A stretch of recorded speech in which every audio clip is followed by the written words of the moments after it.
Hello students. So in the previous class we had discussed about the chapter that is the stars and the solar system.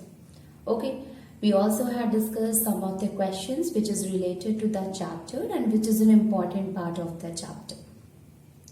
Now today we will start with a new chapter and that is chapter 18, pollution of air and water. When we talk about air and water, what is a air, student? What is a water? You will say that it is a kind of a resource which is provided by that of the nature to us.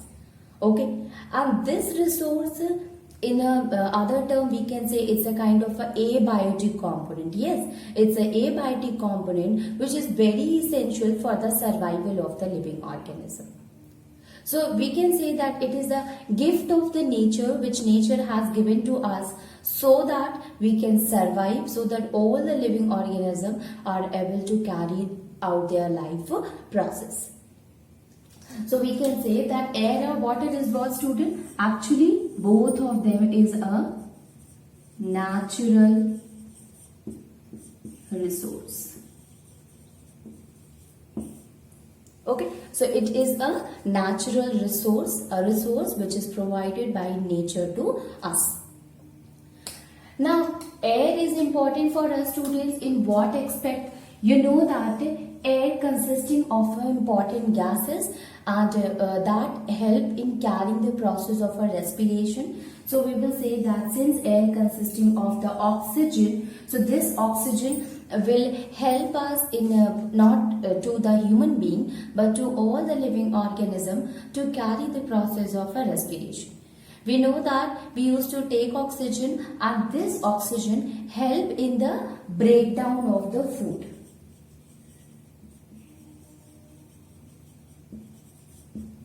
Breakdown of food.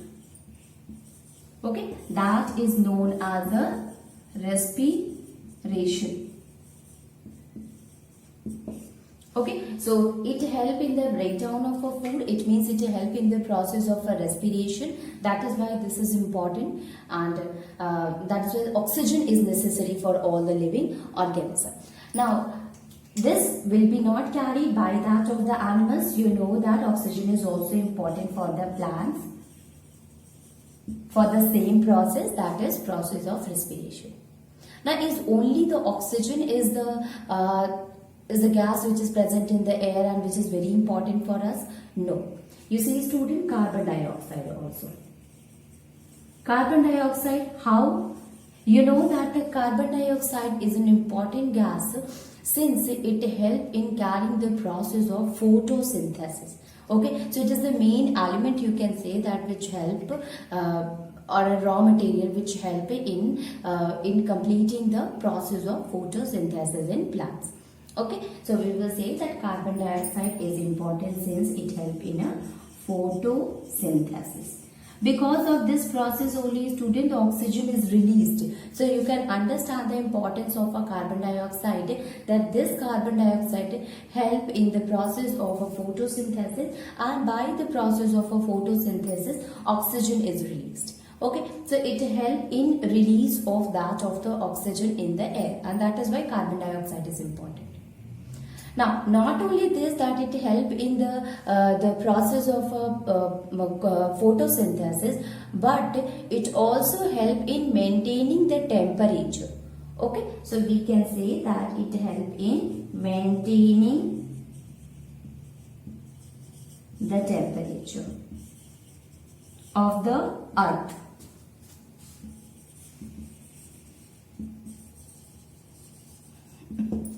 Let me tell you one thing, that carbon dioxide is having a property that it used to trap the sunlight.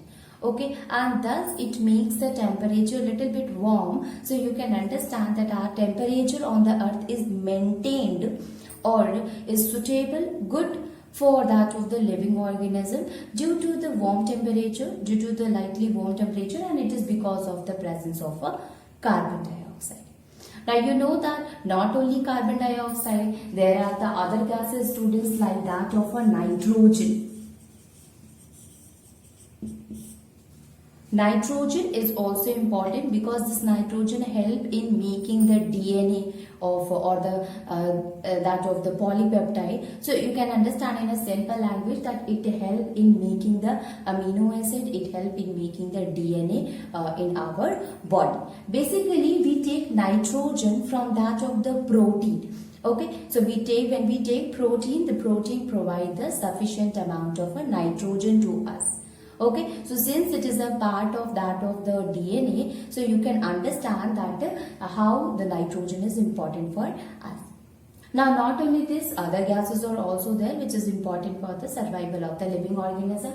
But when we say the gases, absolutely, these three are the main components of the gas, and they are very helpful for the for that of the living organisms. So you can understand, student, that why air is important for us.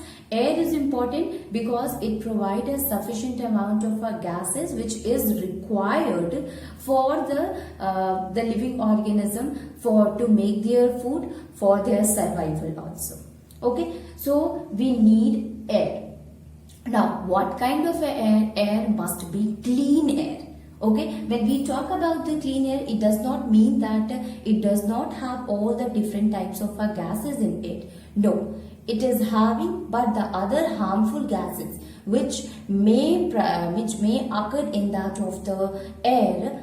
Yes, that will degrade the quality of the air. So what kind of air a living organism needs, student? That will be a clean air. Okay, so we need a clean air. So this is about the air, that a resource which is provided by nature to us, and how it is important for us. What about the water, student? Yes, it is also a natural resource. You know that there are lot of water bodies. Water bodies are there, and these water bodies including the river also, lake also, sea, ocean. Okay, so river, sea, ocean, lakes. Okay, so we need clean air as well as clean water also, students. It means water, you know that it is the abiotic component, but yes, it is very important for the survival of the living organism. Okay, now not only this, the water also help in the performing the water cycle by which the rainfall occur. Ultimately, again the same thing, that it will help in giving the water to the all the living organism, or help in maintaining the level of the water bodies. But when we say the water, yes, it is an important natural resources which is very important for all living organisms. But you see, students, that environment which consisting of earlier time, you see, the people, they at that time the quality of the air as well as of the water, it was clean, it was unpolluted. Okay, so there is no some change in that of the composition of the air and the water. At that time, it was a pure air, or we can say it was a clean water. But later on, there are a lot of different causes. You can say that because of that, the air or the water, it get polluted. Okay, so try to understand the pollution, and then we will understand one by one that what is the air pollution, what is the water pollution, and what are the different causes of these two. Okay, so let us understand the pollution. So we can understand the pollution is what, students? Pollution, that if any change is there, you see the quality, the physical, the chemical, as well as the biological characteristic of the air, if it get hindered or if it get changed, then ultimately you can understand that it will change the quality, overall quality of the air or that of the water. What is that? That is the pollution. Okay, so on that basis we can say that what is the pollution, students, so you can understand it. That is pollution. So we have understood the term air and the water. Both are the natural resources and both of them are very important for us. Now try to understand the pollution. Then we are able to understand the pollution of the air and water. Okay, so pollution is what, student? Any undesirable change. The change that we don't want it, that is not desirable change. Okay, so any undesirable change which occur in the physical, in the chemical or that of the biological characteristic of air or water or any of the natural resources, that is known as a pollution. Now it will be a very it will be very harmful for the living organism. Okay, because it will change the quality, ultimately it will cause a lot of disease and we can say that it is very harmful for all the living organisms. Okay, so we can write it. Any undesirable change that occurs in physical,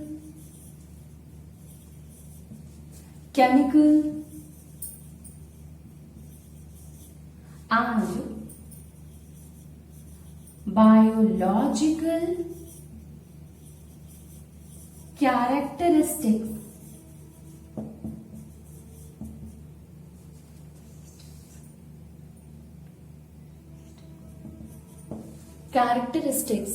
that is known as the pollution. Okay, so if any change occur, if we talk about the air, students, so any change occur in the physical, chemical or a biological property or characteristic of the air, absolutely that will be termed as a air pollution. So pollution in a term, overall term, we can say that if any change occur in its property, any change occur in its characteristic, that will be a pollution. Now, is it good for the human being? Is it good for the living organism? No. It is very harmful for that of the living organism. So, we can say that it can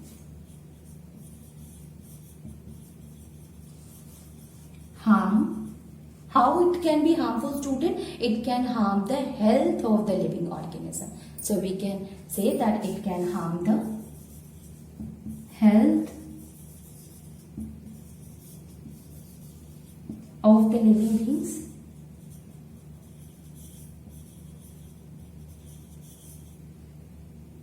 as well as it can be threatened to their life also. Okay, so it can be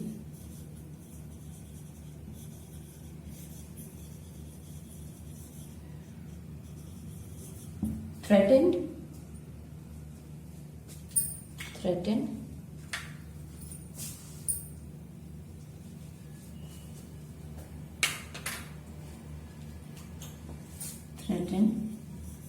to their survival.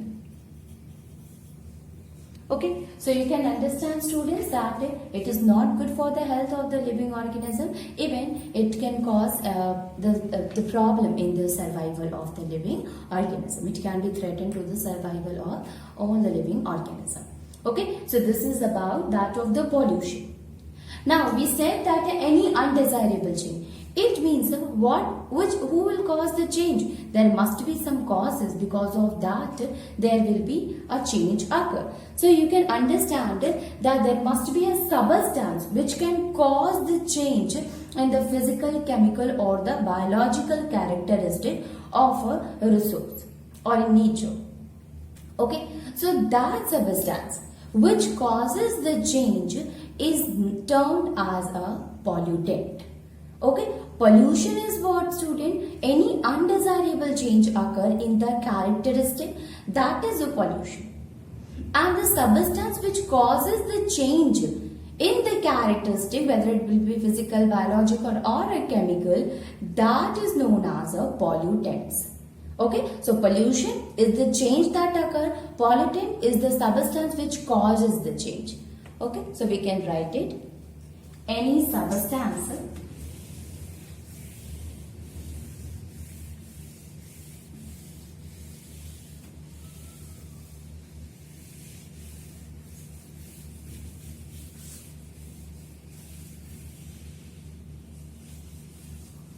pollutant.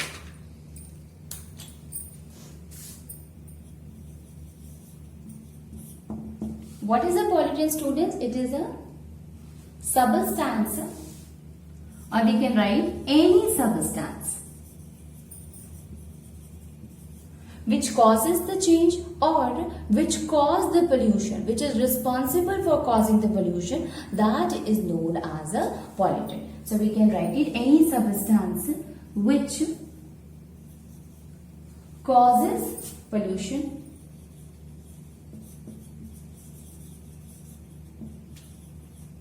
is known as a pollutant. Okay, is known as a pollutant.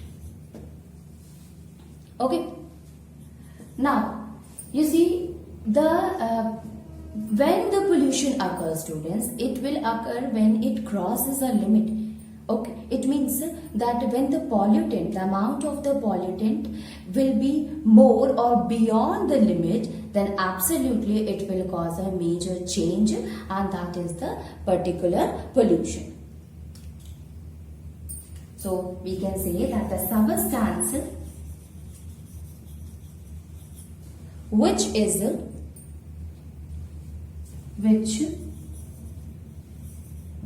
becomes a pollutant if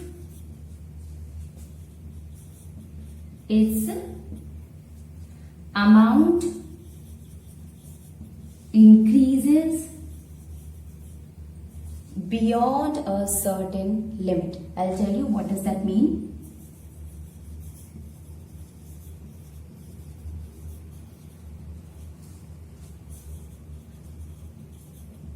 Now you see, students, when we talk about the pollutant, we are saying the substance which causes the pollution, that is pollutant.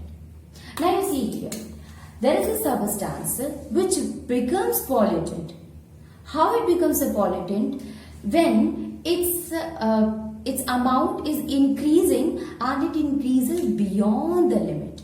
It means the amount which should be there in a certain ratio, we can say, if it crosses that limit, then absolutely it will become a pollutant. You can understand with the help of an example. You see, student, we know that the carbon dioxide is very important for us. Okay, but you should know that carbon dioxide is having a property that it traps the heat, right? So, if a carbon dioxide is present in the atmosphere in a proper amount, then it's very good. But if the amount becomes more, then trapping of the sunlight will become more, and due to which it will increases the temperature of the earth. Okay, you know that there is in the previous class also, in the previous chapter also, we had discussed all these things. That the Venus, why it is the hottest planet, it is because of the carbon dioxide present in it, right? The same thing here, carbon dioxide, it is present in a certain limit, but if the amount of a carbon dioxide will become more, then it will start trapping the more sunlight, more heat which is coming from that of the sunlight, and not allow this light to again get reflected in the atmosphere, and due to which the temperature it starts increasing. Okay, and when the temperature got increased, then it will result in the melting of the ice or that of the glaciers. And you know that since carbon dioxide is a greenhouse gas, so it will be responsible for the greenhouse effect, and finally it will causes the global warming. Okay, because the level of the water will also get increased. Okay, now not only this, you are throwing the garbage at a certain place. If in a place is there, if it is at a place in a small amount, then yes, okay, its impact will be less, its effect will be less. To pollute the environment, to pollute the air, it will be less, or land less. But if all the people they are throwing on the same particular land the garbage of their home, or the garbage which is coming from the industry and the factories also get disposed on that particular land, ultimately it will pollute the environment. the gases which is released from it, even the metals, the poisonous metal will also degrade the quality of the soil. So you can understand that if at a certain amount is there, then yes, it will be okay. But if more will be there, then we can say that the substance automatically becomes a pollutant. Okay. So we can say that a substance becomes a pollutant when its amount increases beyond its limit. I hope you have understood now the meaning of this sentence. Now let us discuss the another one. Okay, so we are saying that its amount is continuously increasing, right? What we have to do now? What we have to do, students, that the steady or the continuous increase of the pollutant which occur even in the air, on the water or in the land, what we have to do? We have to stop it. We have to control it, and only then we are able to cope up with that of the pollution, okay, which affect our environment. So we can say that it is important for us to control the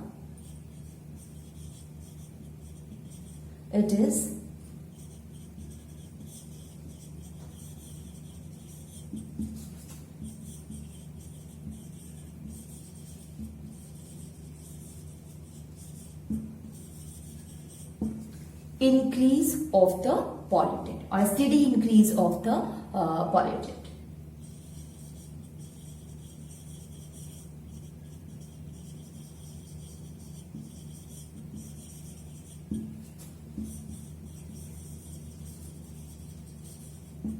Okay, so if we control this rise which is occurring in the rise of the pollutant which is occurring in the environment, ultimately we are able to handle it. We are able to control the impact of the bad impact of the pollution which occurs in our environment. Okay, so this is about that of a pollution, this is about that of a pollutant, and air and water, which is a natural resource, and how it is important for us. Pollution, student, again I am reminding you, it is an undesirable change. Okay, undesirable change, what kind of a change? Which causes change in our physical, which causes change in our biological, as well as chemical characteristics. Okay, so if any change will occur in all the characteristics, then absolutely that we call as a pollution. Now it is not good for us, it is very harmful for all the living organism, even it is very threatened for the survival of the living organism. Okay, pollutant, students, the substance which is responsible for that of the causing the pollution. Okay, so if the amount of a certain, any of the substance or certain substance, it increases and it crosses the limit, or it increases beyond the limit, absolutely we will say that will become, it will form a bad impact to our environment. So we can say that will become a pollutant. Okay, and what we have to do? We have to control the increase of such kind of substances. We have to control the increase of the pollutant in the environment. Ultimately, it will help in controlling that of the pollution. Now, in this chapter, student, what we have to study is the pollution of air. Pollution of air, it means undesirable change occur in the air and undesirable change which occur in the water. Both of the thing. Okay, what kind of a change occur in the air, what kind of a change occur in the water, and what is the different causes which cause the air pollution or water. The causes can be natural also, causes can be man-made also. Okay, both of them are the causes. Now let us discuss the first one, student, and that is the pollution of air. In a short form, we can say air pollution. Okay.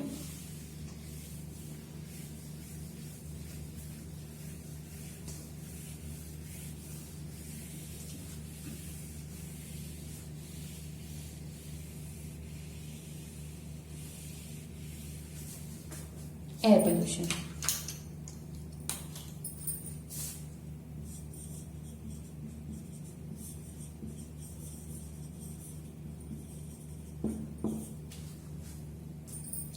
When we talk about the air pollution, student, let us discuss about the air first. Some of the properties, let us remind some of the properties of the air, then we will try to understand that what are the different causes of that of the air pollution. You see, students, air is what? It is a colorless. We know that there is no color of the air. Okay, then air is odorless. Odor, it means a smell. Okay, so it does not have any kind of a smell. So it is an odorless mixture. Okay, so air is a colorless and odorless mixture which surrounds the earth. Okay, so it is a colorless mixture as well as it is an odorless. Now you see, if we talk about the composition of air, students, so composition.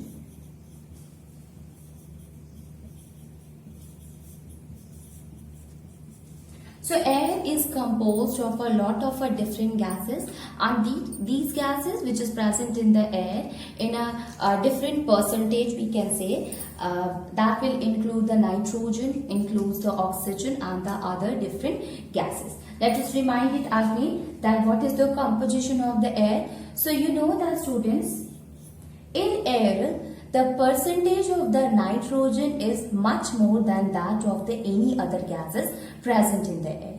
Okay, so we can say that the percentage of nitrogen is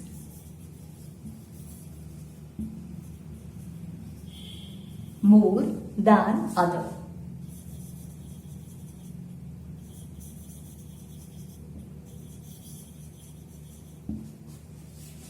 Now, what is the percentage, students? That is, okay, 78% of the air is composed of nitrogen. Then, oxygen, percentage of the oxygen is 21%. Okay, and the rest of the other gases, that will come in the 1%. Okay, like that of a carbon dioxide or a helium gas is there, or argon is there. Let us write it. And other gases, that is 1%. What kind of a gas it will include, student? Carbon dioxide, then argon, or helium. Okay.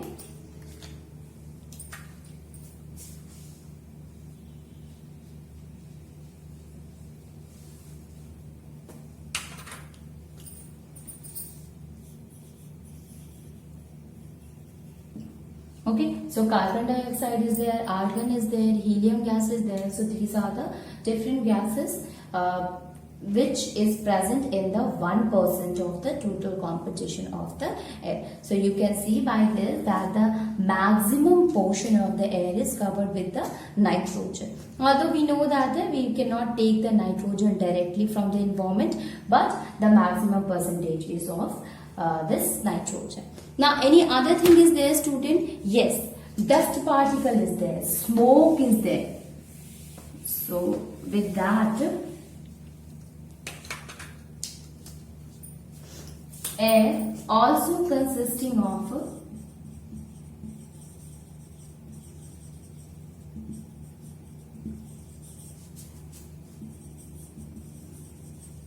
dust particle, then smoke is there. Other harmful gases is also present in it, students, which will include carbon monoxide or sulfur dioxide. You know that the sulfur dioxide and nitrogen or nitrous oxide is responsible for the acid rain also. Okay, so we will see that air, it consisting of a dust particle, it consisting of a smoke and other harmful gases. like carbon monoxide, then sulfur dioxide, etc. Lot of other gases are there, student, harmful gases, which is a part of that of the air. So this is what? This is the composition of the air, which means the things, the gases which is present in the air or which compose the air. Okay. Now, after that, we will discuss that what is the air pollution and what are the different causes of the air pollution. Okay.